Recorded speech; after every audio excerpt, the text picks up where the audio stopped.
a presentar la auscultación. Bueno, primero para explicar un poco hay que tener en claro que hay dos tipos de auscultaciones, más que tipos técnicos, ¿no? Donde está la auscultación europea y la americana, donde lo único que cambian pues es que la europea va de abajo hacia arriba y la americana va de arriba hacia abajo. Más sin embargo, tienen el mismo resultado. Bueno, a continuación voy a realizar yo la auscultación, siempre indicándole al paciente que tiene que respirar por la boca, meter y sacar aire por la boca para así poder escuchar. También tener en cuenta que son 12 puntos los que toca escuchar los ruidos del pulmón, siempre buscando ruidos patológicos como pueden ser roncus, pueden ser sibilancias o también pueden ser crepitancias en los diferentes casos o patologías. Entonces a continuación voy a realizar la auscultación.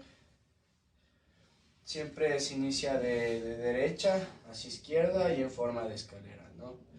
Entonces vamos a hacer arriba, supraclavicular, respira por la boca, bota, muy bien. Vamos al otro lado, respira, bota, vamos para abajo, respira, bota,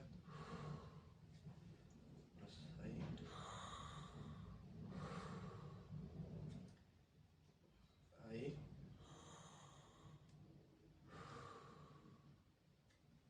ahí, ahí, ahí, ahí,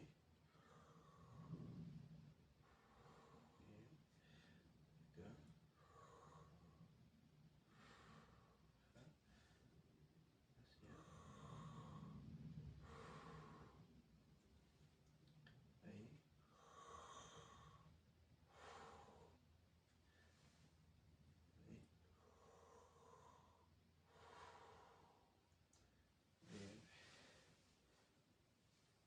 ahí. Listo, estos son los 12 pasos para la auscultación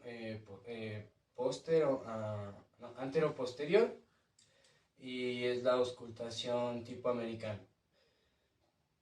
Como dije, siempre buscando ruidos patológicos, ya sea por cosas estertores o como dice sibilancia, roncus, crepitaciones, y eso sería todo. Muchas gracias.